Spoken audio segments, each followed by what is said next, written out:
오늘 우리에게 주시는 하나님의 말씀은 사도행전 23장 12절에서 22절까지의 말씀입니다.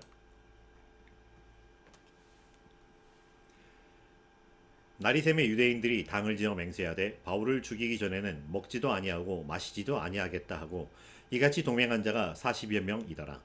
대제사장들과 장로들에게 가서 말하되 우리가 바울을 죽이기 전에는 아무것도 먹지 않기로 굳게 맹세하였으니 이제 너희는 그의 사실을 더 자세히 물어보려는 척하면서 공회와 함께 천부장에게 청하여 바울을 너희에게로 데리고 내려오게 하라. 우리는 그가 가까이 오기 전에 죽이기로 준비하였노라 하더니 바울의 생질이 그들이 매복하여 있다 함을 듣고 와서 영내에 들어가 바울에게 알린지라. 바울이 한 백부장을 청하여 이르되 이 청년을 천부장에게로 인도하라. 그에게 무슨 할 말이 있다 하니 천부장에게로 데리고 가서 이르되 죄수 바울이 나를 불러 이 청년이 당신께 할 말이 있다 하여 데리고 가기를 청하더이다 하매 천부장이 그의 손을 잡고 물러가서 조용히 묻되 내게 할 말이 무엇이냐. 대답하되 유대인들이 공모하기를 그들이 바울에 대하여 더 자세한 것을 묻기 위함이라 하고 내일 그를 데리고 공회로 내려오기를 당신께 청하자 하였으니 당신은 그들의 청함을 따르지 마옵소서. 그들 중에서 바울을 죽이기 전에는 먹지도 않고 마시지도 않기로 맹세한 자 40여 명이 그를 죽이려고 숨어서 지금 다 준비하고 당신의 허락만 기다리나이다 하니 이에 천부장이 청년을 보내며 경계하되 이 일을 내게 알렸다고 아무에게도 이르지 말라 하고. 아멘.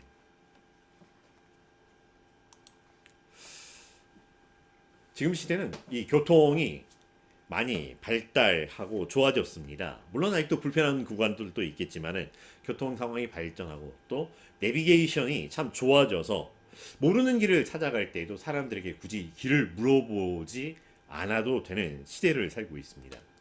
하지만 그리 오래되지 않은 그런 시간 전에 우리가 교회에서 수련회를 하려고 시골을 찾아가고 이렇던 상황들이 있었을 때 이 대중교통에서 내려서 터미널에서나 혹은 이 항만에서 내려가지고 이 길을 물어보려고 사람들에게 물어볼 때가 있었습니다. 그럴 때 이 그 어르신들이 우리에게 들려주는 말씀이 있었습니다. 꼭 빠지지 않고 언제나 한결같이 해주시던 말씀이기도 했습니다. 다 왔어. 조금만 더 가면 돼.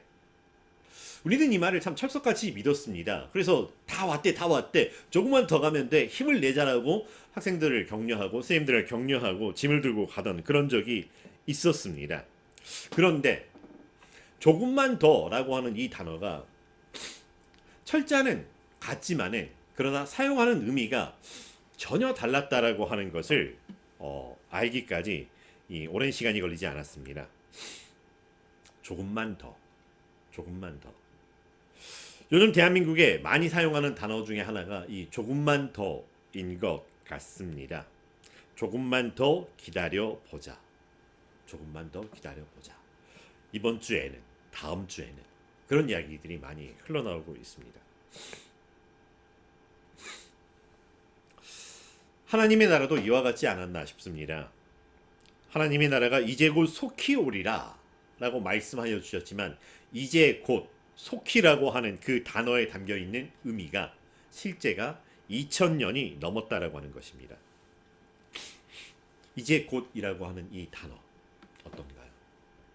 들을 때 힘이 되나요? 아니면 듣고 듣다 보니 너무 자주 듣다 보니 들을 때마다 힘이 빠지게 되는 도대체 언제까지 라고 하는 그런 심정이실까요? 그러나 그럼에도 불구하고 하나님 앞에서 하나님의 자녀로 살아가는 이 더 잘 돕는 사람들의 삶에는 조금 더 힘을 내라고 응원을 드리고 싶습니다. 오늘 하루를 살아갑니다. 오늘 하루를 우리 살아가면서 사랑합니다. 축복합니다. 기도합니다. 응원합니다. 그렇게 문안합니다. 사실 오늘 말씀은 조금 비장함이 느껴지는 그런 말씀이기도 합니다. 비장한 각오를 하는 사람들의 모습이 보여지고 있습니다. 죽음을 각오하고 죽음을 다짐하고 죽음을 준비하는 사람들의 모습이 보여지고 있습니다. 그런데 그들의 모습이 전혀 다른 동전의 양면처럼 이쪽과 저편으로 나뉘어져 있는 그런 모습을 보게 됩니다. 유대인의 한 무리가 죽음을 준비하고 있습니다. 하지만 자신의 죽음을 준비하는 것이 아니라 한 사람의 죽음을 준비하고 있습니다. 그런데 자연스럽게 죽는 것이 아니라 죽여버리겠다라고 하는 다짐입니다. 다른 사람의 생명을 없애버리겠다고 결의하고 다짐하고 있습니다. 바울을 죽이기 전에는 먹지도 아니하고 마시지도 아니하겠다라고 맹세한 사람이 40여 명이 있습니다. 무언가의 목적을 달성하기 위해서 물불을 가리지 않겠다라고 하는 극단적인 사람들의 모습을 볼 수 있습니다. 죽여버리겠다. 사실 끔찍한 말이지만 삶에서 자연스럽게 나오는 말이기도 합니다. 친구들과 다툼 속에서 죽여버릴 거야. 너 오늘 죽었어. 이런 이야기를 하기도 합니다. 많은 염려를 하지만 그래도 분이 풀리면 그걸로 끝나는 경우들을 보게 되는 경우가 많습니다. 그런데 이게 혼잣말이 아니라 동조하는 사람들이 생기면 그것이 단순히 말로만 끝나지 않는 경우가 많습니다. 분이 풀렸다고 끝나지 않은 경우가 많습니다. 서로가 서로에게 명분이 되고 응원이 되고 힘이 되고 그러다 보니 그들의 결의는 더욱더 견고해지는 모양새를 보게 됩니다. 그러면서 서로 경쟁하듯이 마치 스스로가 애국열사라도 되는 것처럼 분위기를 몰아가는 것을 보게 됩니다.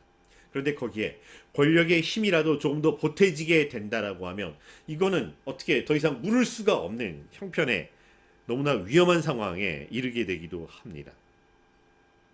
그들의 다짐이 대제사장들과 장로들을 찾아가서 다시 한번 그들의 결의를 다지고 계략을 논의하는 자리가 됩니다. 다시 한번 시시비비를 가려보자고 흥분하지 않게 차분하게 증거 위주로 이야기를 하자고 그래서 바울을 불러내라고 이야기를 합니다. 당신들은 전혀 거짓말하는 게 아니다. 일은 우리가 치른다라고 하는 것입니다. 일이 잘못되더라도 우리는 원래 그렇게 하려고 했다라고 이야기를 해도 핑계해도 된다라고 하는 그런 상황입니다. 마치 눈 가리고 아웅하듯이 양두구육을 하듯이 거짓을 위해 선함을 가장하는 것조차 서슴지 않고 있었던 사람들의 모습이기도 합니다. 우리는 이들의 모습에서 시카리라고 하는 사람들의 모습을 보게 됩니다. 시칼이가 아니라 시카리라고 하는 거죠. 근데 뜻은 비슷할 것도 같습니다. 1, 2세기 중반경 로마 제국의 지배에 항거하여 급조되었던 이 유대 급진파 단체이기도 합니다. 이 사람들은 단검 혹은 낫을 가지고 무장하였던 사람들을 뜻하는 그런 말이기도 합니다. 단검 혹은 낫이라고 하는 단어를 시카라고 이야기를 합니다. 그래서 망토에 외투 아래에 단검이나 낫을 숨겨 다니고 무장하여 다니는 사람들을 시카리우스라고 이야기를 하고 그렇게 무리지어 다니는 사람을 시카리라고 이야기를 했다라고 하는 것입니다. 이 사람들은 주로 로마의 앞제비, 민족을 반역하였던 사람들 그리고 로마의 군인들에게 몰래 다가가 암살하고 도망가던 그런 사람들이었습니다. 그래서 몇몇 사람들은 시칼이라고 하는 이 사람들을 열심당원이라고 견주어 이야기를 하기도 하지만 이들이 열심당원이었다라고 하는 관계성을 입증하는 것들을 찾아보기는 또 쉽지 않다라고 이야기를 하기도 합니다. 어쨌든 갈등의 골은 끝 모른 채 깊어져 가고 있습니다. 언제 끝날까? 근데 끝이 명확합니다.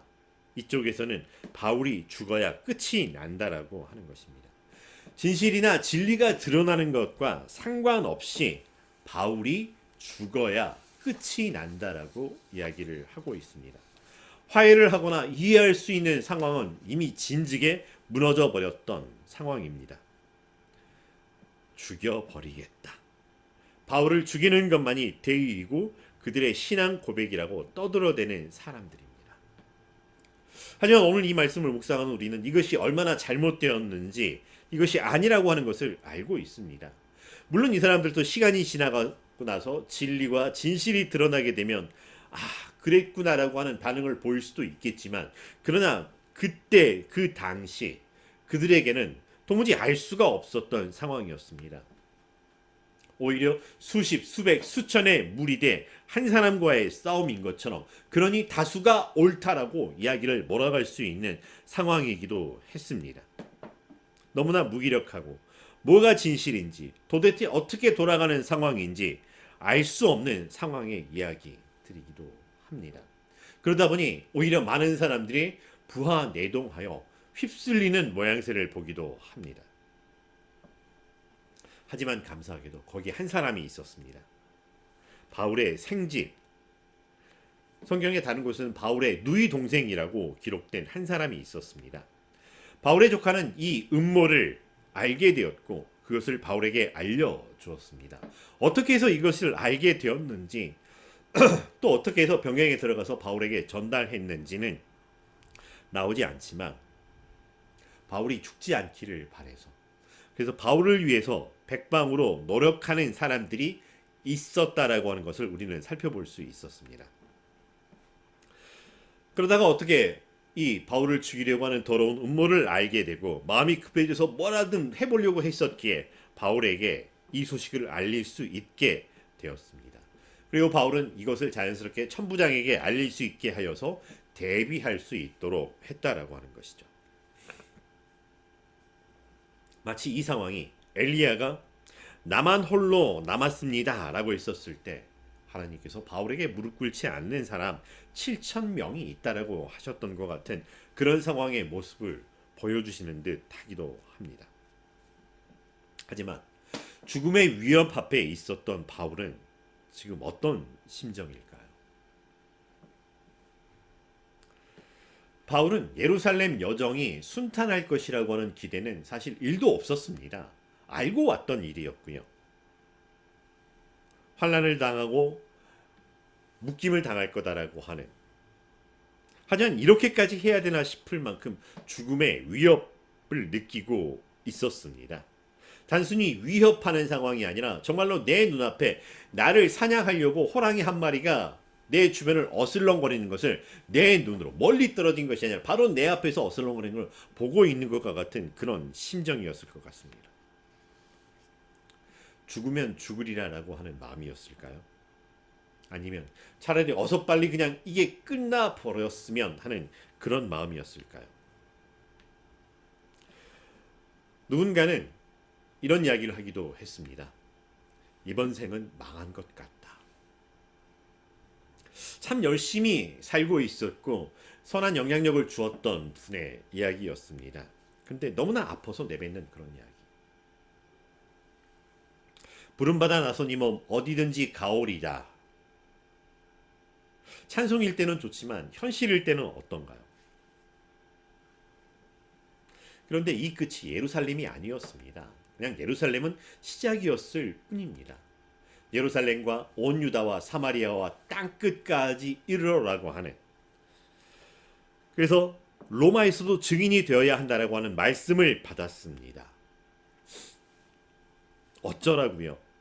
죽기까지 해야 되는 마당에 제가 뭘 더해요? 그냥 하나님 알아서 하세요 라고 해야 될까? 아니면 괜찮아요, 하나님께서 하나님의 일을 하실 것이니, 알아서 하실 것이니 괜찮아요. 어떻게 했어야 할까요? 바울은 주어진 상황에 최선을 다하고 있는 모습을 우리에게 보여주고 있습니다. 살려고 몸부림을 치거나 어떻게든 발버둥 치며 아둥바둥하는 모습이 아니었다라고 하는 것입니다. 그저 주님의 뜻을 이루시옵소서 하는 마음이었지만 이 상황에서 할 수 있는 최선을 다하는 모습을 또한 보여주고 있습니다. 하나님께서 하나님의 일을 하시는 것은 너무나 당연한 것이기에, 하지만 하나님의 뜻이 하늘에서와 같이 이 땅에서 이루어지기 위해서는 사람들의 순종을 통해 이루어지는 것이기에 거기에 최선을 다해 순종하는 모습을 보여주고 있습니다. 여기가 끝이 아니었기에, 순적한 절차를 따라야 했기에 천부장에게 이 소식을 알리게 하고 조치를 취하게 하고, 천부장은 필요한 조치를 취하는 모습을 보이고 있습니다. 바울은 자신의 죽음을 향해 하나님의 뜻이 이루어지이다 순종하면서 해야 할 일을 하고 있었던 모습입니다. 그러나 또 다른 한편에서는 바울을 죽이려고 결심하고 모여 작당하고 논의하면서 극단적인 행동을 준비하는 사람들의 모습이 있었습니다. 죽음이라고 하는 것을 앞에 두고서 누군가를 죽이려고 준비하는 사람들과 자신의 죽음을, 그러나 그 죽음이 헛되지 아니하고 주님의 뜻이 이루어지이다 고백하며 준비하는 사람의 모습입니다. 이 모습을 감안해 보면 어떻게 죽일까 하는 모습, 또 어떻게 죽음을 피할까 하는 모습처럼 보일 수 있겠지만, 그러나 이 모든 것들을 통하여서 하나님께서 준비하신 일을 이루고 있다라고 하는 것을 보여주고 있다라고 하는 것입니다. 예루살렘에서 예수님을 증언한 것처럼 로마에서도 증언을 하게 하시려고 인도하시는 바울의 여정이었습니다. 사람들의 보기에는 불확실한 상황이고 뜻밖의 일들이 계속해서 연달아 일어나는 것 같고, 사람들의 적재적인 태도와 음모와 모략이 난무하고 그런 것처럼 보이지만, 그러나 하나님께서는 퍼즐을 맞추어 가듯 이 상황에서 다음 상황으로 연결하여 이어져 가게 있다라고 하시는 모습입니다. 이 모든 것들이 그저 그냥 난맥처럼 얽히고 설킨 것처럼 보이지만, 하나님께서는 한 사람 한 사람의 순종을 통하여서 이 모든 일들이 이루어지고 하나님의 뜻이 이루어지게 하고 계셨다라고 하는 것입니다.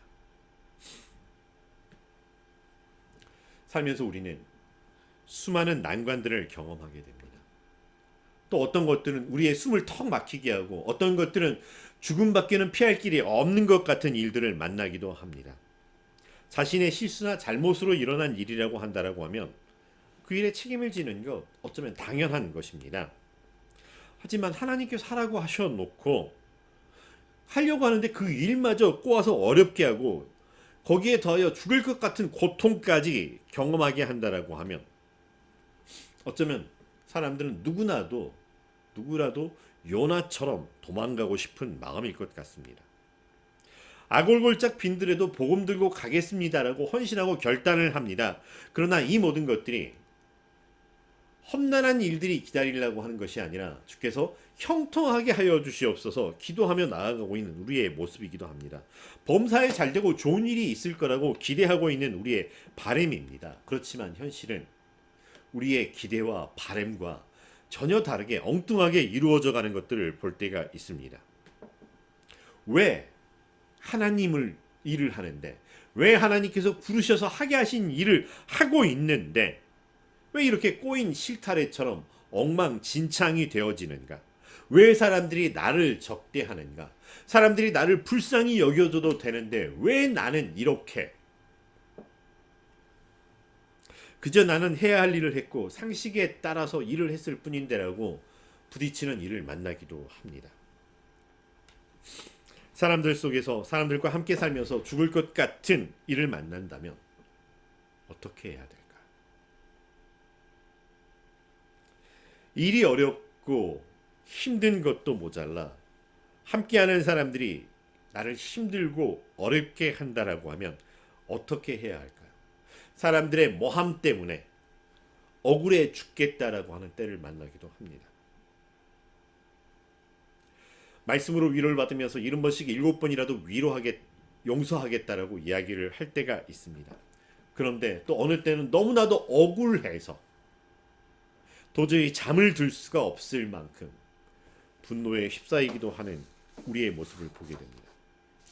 그저 이렇게 저렇게 왔다 갔다 하는 연약한 우리의 마음, 현실의 삶을 보기도 합니다.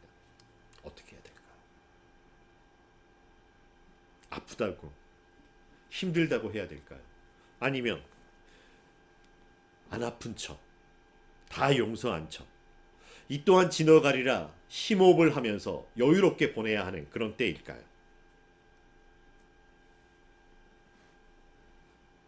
하지만 그럼에도 불구하고 우리가 기억해야 할 것은, 우리는 하나님 앞에서 하나님 자녀이며 하나님 우리에게 주신 약속이 있고 우리를 부르신 소명이 있다라고 하는 것. 왜 이런 일이 나에게, 왜 하필 나에게 수없이 물어봐도 답을 찾기가 쉽지 않을 때가 있습니다. 하나님께서 내게 말씀하시는 것은 무엇일까? 하게 하시는 것은 무엇일까? 다시 한번 기도할 수 있는 우리가 되기를 간절히 바랍니다. 바울에게는 이방인을 향한 선교가 있었고 또 로마에서도 예수님에 대해서 증언하여야 된다라고 하는 부르심을 기억하고 있었습니다.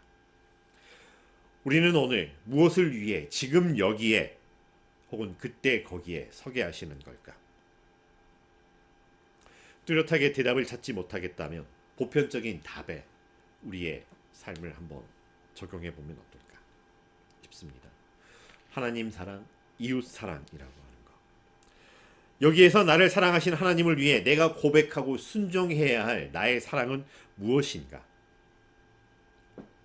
지금 여기에서 나를 사랑하신 주님의 사랑으로 감사하며 섬김으로 순종하며 사랑해야 될 내 이웃은 무엇일까? 누구일까? 라고 하는 것입니다.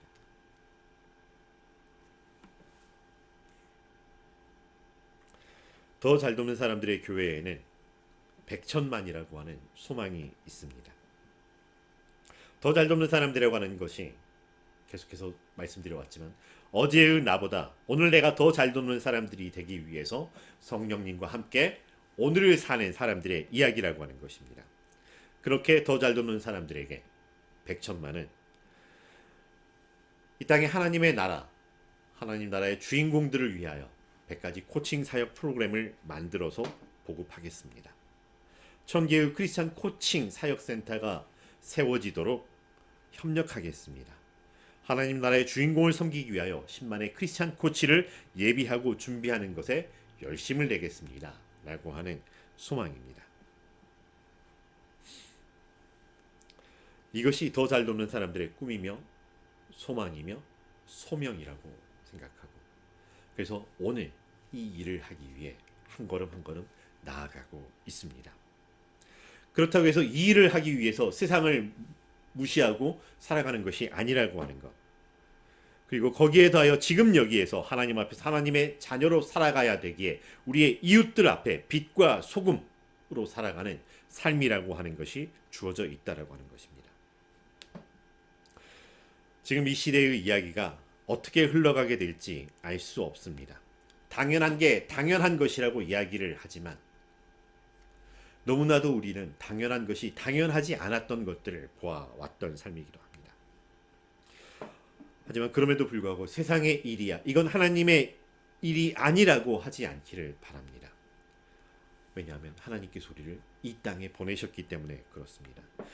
가서 제자 삼아야 할 이 시대의 사람들이 강도 만난 것처럼 되어 있다면 기꺼이 이들에게 이웃이 되어주는 삶이 되기를 바랍니다. 하나님의 이름이 망령되이 일컬어지는 이 시대를 향해서 그들을 향하여 어서 돌아오라고 이것이 빛이고 이것이 소금이라고 하는 빛을 내고 맛을 내는 삶이 우리가 되기를 간절히 바랍니다. 죽으러 오신 예수님과 함께 이 땅의 부귀영화를 위해서 사는 삶이 아니라 소명을 위하여 사명을 따라가는 기꺼이 죽으러 가는 우리의 삶이 될 수 있기를 간절히 바라봅니다. 그래서 우리의 순종이 세상을 향해 이웃을 향해 하나님께서 당신을 사랑하십니다 라고 하는 위로의 말씀, 복음의 삶이 되기를 간절히 바라봅니다. 하나님께서 우리와 함께 하십니다. 기도하겠습니다. 사랑과 은혜가 충만하신 여호와 하나님 감사합니다. 바울의 여정 가운데 바울이 만나는 극한 갈등의 상황을 보게 됩니다. 바울을 죽이려고 하는 사람들의 모습을 보고 죽음 앞에 있는 바울의 모습을 보여주셨습니다. 죽음이 우리를 두렵게 하는 것이 아니라 하나님을 바라보게 하여 주시옵소서. 여기가 끝이 아니라 로마에서도 예수님을 증언해야 하는 것처럼 여기가 끝이 아니라 땅끝까지 복음을 전하는 우리의 삶을 위하여 우리가 해야 할 일에 최선을 다하며 이 시대와 함께 살아가는 우리의 삶, 그리스도인의 삶, 더 잘 돕는 사람들의 삶 되게 하여 주시옵소서. 예수님의 이름으로